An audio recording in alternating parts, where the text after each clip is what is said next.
Welcome back to Faith Infused Leadership, and we have a new episode, and I'm really excited. I've had a series of episodes now with some of the women that are powerful women that I've met through this international mastermind that I'm a part of.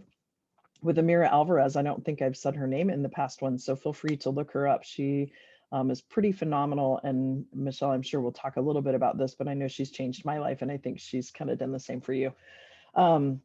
And so I want to share with the listeners a little bit about how Michelle and I met, and we met in Tucson and at the mastermind. And there was something about, we were both sitting like far away from each other, really, because we were socially distancing and you were in one corner. And it's so funny how we always come back to the same seat and everybody came back to the same seat, right?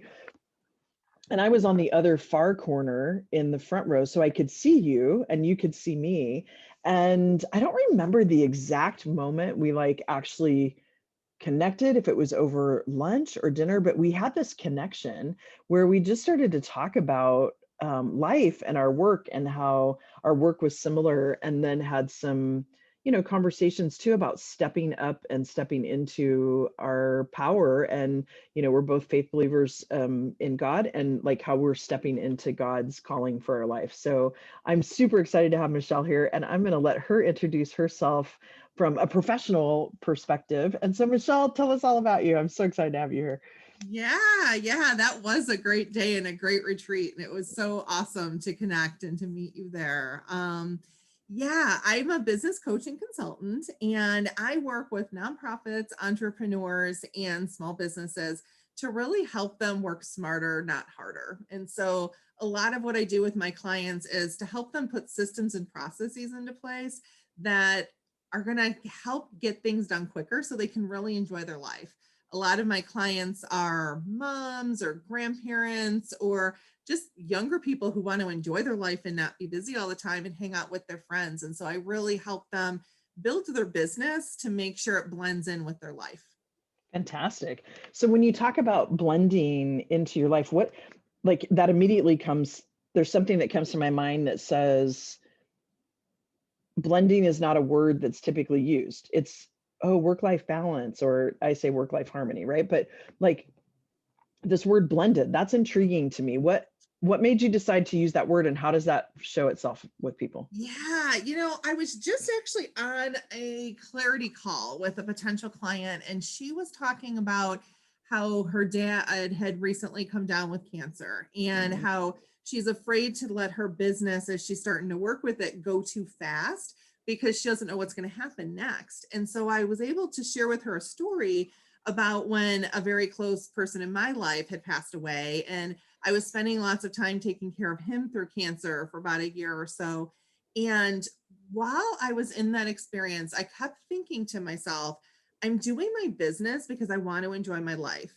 And I know this isn't going to be the first time I'm going through this situation. So how do I set my business up so that when this happens next time, it's not impacting my business and my business can start flowing? So I started looking at things like a lot of the stuff that I was teaching and teaching it over and over and over again. And I was in the process of building my online academy at the time, which I have like over 20 something courses in there. And it was at that point that I'm like, yeah, all these things I've been doing live and in person, I can put them into my online academy now, because I need to get my resources out into the world and not have to always be there with those people. And during that time, it was easy for me to be on calls with my clients, and I loved it. But it was hard to continue to reach out to new people and do networking and things like that. So I started thinking about things like, like that example that I gave, but also hours. Like, I don't like being on Facebook. So I intentionally have my Facebook group set up, and it's in my statement of work for clients that it is a support group for them to support each other. And I don't do coaching in there. So it's those sorts of things that you think about, because otherwise what I found myself doing before was I'm constantly on the phone and I'm paying attention to Facebook and I'm trying to answer, and that takes me away from my family. And that's not why I'm doing my business. I'm doing it to be with my family. So it sounds like with the blended, it's about helping people be mindful about what they're doing, but also look at and say, because sometimes, I don't know about you, Michelle, but I get so tired of hearing people tell entrepreneurs they have to do it all, right? Mhm. And you don't. And it's about picking and choosing what's critical and what's going to move your business the most, but also what's going to move you as a holistic person. And that's Yeah, kind of what I'm hearing you say, like, how do you blend absolutely. that and be smart? Your whole work smarter, not harder. And Yeah, yeah. absolutely. That's exactly it. Because and there have been so many coaches through the years that I've heard tell people, well, just work really hard and roll up your sleeves. And no, like if you have to be that effortful, and that's one of, you mentioned Amira, and that's one of the things that she does a really good job of teaching us is, yeah, you put it doesn't have to be effortful.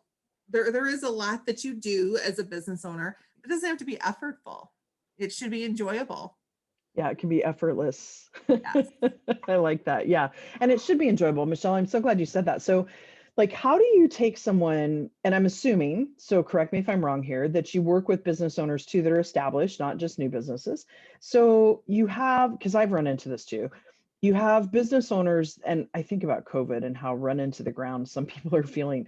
And they're burnt out, they're worn out, and they don't feel like it's blended. They feel like they've been giving their life to their work. What what do you tell them? How do you get them to step out of that? Yeah, a lot of times, I mean, it's the beauty of the experience we had when we met. Mhm. It's stepping outside that business because people don't have that mentality. So it's, let's take a break. One of the things I do at the start of working with my clients, whether they've had their business a long time or just are starting it, I do this 4-hour VIP day session where we dig really deep into what it is that they want for their business. And it's, for some, in the situation you described, sometimes that can be hard to schedule because, oh no, I can't leave the office, or I can't do this, or I can't do that. And it's like, but you can't not, because you need to step out of that environment and all the stuff that you're in and see something different if we're going to start seeing different results. Yeah, that's good. That's really good stuff. And so kind of with that, you were touching on this whole like work, work, work. Have you ever had like it's so funny to me because I always have clients kick and scream when I try to like let them realize they can let go of the work a little bit. It just, you have to structure it a little differently, or you create a different process or a procedure to handle something that streamlines it or makes it more efficient. And it's always so funny to me, although I laugh, but I do the same thing, right? I drag my feet on something, and then you get to the other side and you're like, why didn't I do this a long time ago? And so tell us a little bit about like how do you help people transition that from that mindset of I have to work all the time to get this done and do that hustle, but yet I desire this over here. And I want you to think about like some of your hardest cases. Like how do you get them to see that light at the end of the tunnel and it's not a freight train coming at them? Yeah, for some of them it's rougher, right? I mean, I was just talking with a client yesterday, and what she said to me, she has this big website company with a whole team that works in India, and she was telling me they just had broke $1 million. And she said, we're looking to pull someone in, and they're going to redo my website actually, so we're looking to pull someone Nice. into the fold, and that's going to work in conjunction with their team to be able to pull a little bit of different talents into the process. And when I asked her if she felt like that was stepping on her toes, what she said was, no, like the more people who are involved and that can be more part of this team, the more we can see different perspectives and we can see all these different things. And that really struck me because she was one of those difficult ones. Like I've Yeah. been working with her maybe 4 or 5 years now, and she was one of those difficult ones in the beginning. I said, hold on a second, did you hear what you just said? Because you wouldn't have said that kind of stuff before. And it's so neat to see how much you've grown, because in the beginning, she did just feel like she had to do it all herself and she had to know all the answers. And yeah, and so it's nice now to see her having fast forwarded from that. And unfortunately, no matter what I would say, kind of like how you described in your own situation, she had to live it herself and she had Yeah. to kind of realize it. And that sometimes, I'm sure you can appreciate, is hard for us with clients because Yeah. we see the answer. We want them to be right there, but they're not there yet. So we're just going to, sit back and be patient and hold their hand along the way. But yeah, we unfortunately, as much as we want to, sometimes we can't change that. Yeah, and Michelle, when you talk about that, that leads me to a question of, tell me, how did you get started in being a business consultant? Like what prompted you to do this? Yeah. So I worked for over 20 years in different higher level executive roles. Like I was a VP of marketing for 8 years. I did fundraising for, places like United Way and Red Mhm. Cross and things like that. And the economy was just at a point when I started, gosh, maybe it was almost 10 years ago, that there were just these higher level jobs, especially nonprofits, were being downsized and they weren't there anymore. And I finally sat back and I looked and I'm like, oh my gosh, all this work I'm doing for all these other people, I'm exhausted constantly. I'm working so hard. I'm not enjoying my family. I'm not enjoying life. I'm getting sick with headaches and everything else. And I'm like, there's got to be a better way. And at that point, when I was on unemployment, I was sending out resumes. I wasn't necessarily getting any bites on things that were interesting. And I, at that point, had thought, why don't people would say, yes, I want to hire you, but they didn't have the funding for the entire higher level position in their budget. So that's when I was like, why don't I just do this for myself? I can help different people in different bits of time using my talents and be able to just do my own business and work it around my life. And then as I started doing that and helping organizations like I had done before, then there were entrepreneurs who like I had seen how to lead this entrepreneurial path. And now I started coaching them as well. So that's kind of how all that started. And it was such a blessing because I'm able to look back now, for instance, that VP of marketing role, there was so much I had to do in it. Like I had to design flyers and do websites and sit down and do consulting kind of strategy Yeah. sessions with some of the different program staff. And there were parts I loved and parts I didn't like. And so Mhm. now in my own business, kind of like I help my clients, I've been able to pull away the things I don't like and only do the things I do like. So early in my business, I realized as I was leading a class for people, it was like the heavens had opened and a line at that point was made in the sand that if I had to touch a computer and like do someone's website or do someone's flyer, even though I could do it, I don't enjoy it. So Yeah. like I'm not doing that anymore for myself or for my clients. Instead, I'm going to refer them to other people. So that was just beautiful to look back now on how I've built my business to only be doing the things I love doing. I love being out and networking. I love being in coaching sessions with clients. I love being in those VIP days. And actually, recently they did a photo shoot at one of my VIP days. And I usually hate photos of myself, like the ones we had taken on our Yeah. retreat. Yeah. Yeah. Not a fan of them. But these were amazing. They looked so good. And I believe very truly that it's because when I'm in those VIP days, I'm in my full essence and you can just Mhm. see the soul and the spirit come out and it's really in the pictures. And I just love that because the clients get such a great result in this plan they later can follow. That's great. And so you talk about a plan to follow. So I'm going to segue a little bit into faith.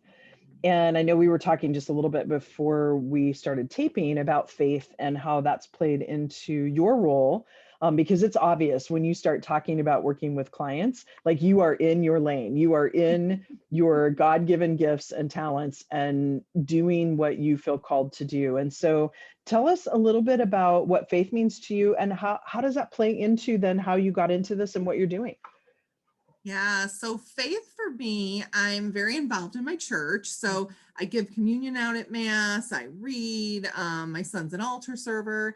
I led the women's retreat group for a good 6 or 7 years. And it's a great way to get back and to have that community. And so for me, faith really is God. And it's how the retreats that we did, really, it was a 2-day retreat where women got away from their busy life. Yeah. And we looked at all these different areas of the church and kind of told our stories and we learned from each other's stories. And there was such healing that went on through that and such beauty in these relationships that God had formed in bringing us together and building us as a stronger church community. And yeah, so when it comes to my business, businesses are hard to run sometimes, as you know, right? And Yeah. I remember Yeah. 2 years in, my mom kind of saying, you know, we were struggling and we were waiting for the money to start flowing the right way. And my parents were sharing, you know, like helping us pay the bills. And my mom's like, you really need to go look for another full-time job. Like, stop this business thing. It's not bringing money in yet. And I'm like, no, that's not where God's calling me. Like, I knew in my heart that God was calling me to do this work. And I had just started setting up a process to have people pay monthly. And I had a couple people in, I had a feeling there were a couple more coming, and I just had faith. And I knew this is where God wants me to use my talents. And so within a couple months, the business bills were being paid, and another couple months, the house bills, and, you know, that continued afterwards, which was beautiful. But yeah, it really is God's work and God's plan. So before I speak, I will say, God, what words do you want? You know, make sure that the words these people need to hear come out of my mouth. Or at the start of the day, I'll meditate and be talking with God and asking him, who do you want me to reach out to today? And I do a lot in addition to my business with volunteering in the community, like leading that church group. I, you know, have led our choir boosters. I lead our Rotary Club. And I really feel the people who are in these different organizations don't necessarily have the same skills and talents I do to be able to lead these efforts. And I feel God's given me those talents, and it's a good way to give back. So yeah, and everything I do, I really just try to do that and try to help them out. Yeah, that's great. And it sounds like too, you know, you were saying with the giving talks too, but like using prayer and meditation and really trying to listen. I don't know if you've experienced this. I have before when I gave a talk where literally I didn't remember a word I said. And and it was at that time it was a Christian retreat that I had gone to, and I was a speaker, and like you went into a chapel and people prayed you up and then they prayed you down after you spoke. And I literally, I mean, I had it written, so I know what I said, but I don't remember the experience. It was like an out of body experience that Wow, that's was so cool. incredible. And I've had a couple of situations like that too with writing, where I look at that and I'm like, did I write that? You know, so I understand what you mean when you're like, you want to be the vessel, right? Yeah, And be there for other absolutely. people and show up as your best self with that. And so one of the last things that I want to talk about, because for those of you listening, I ask all of my guests before we get on, what are a couple of messages that you think are important? And one of them that you said, and you've kind of woven this throughout all of the things that you've talked about, is that there's a million different ways to do something. And so how does that play into your business and what you do with people? Yeah, there really is. So often there's coaches out there who will say, this is the one way to do it. You have to do this and just do Yeah. this, and it's going to get you results. And that's not true, because we're all wired differently. God's given us different gifts. Some of us are good at this, some of us are good at that. And not everyone's good at everything, and not one way works for everyone. Yeah. So when somebody comes to me and says, well, everybody said I have to do this, I'm like, okay, but do you like that? Is that what you want to do? And how does that feel? And I'll ask them. I actually was in a group coaching call with clients the other day, and someone was trying to figure out how to start doing a new business and how to start reaching some clients. And it was for an energy business. She reads tarot cards. And one of the things, as I was suggesting things like sending out emails and doing different things, she would be honest. She's like, okay, when you say that, that doesn't feel good inside me. I'm like, okay.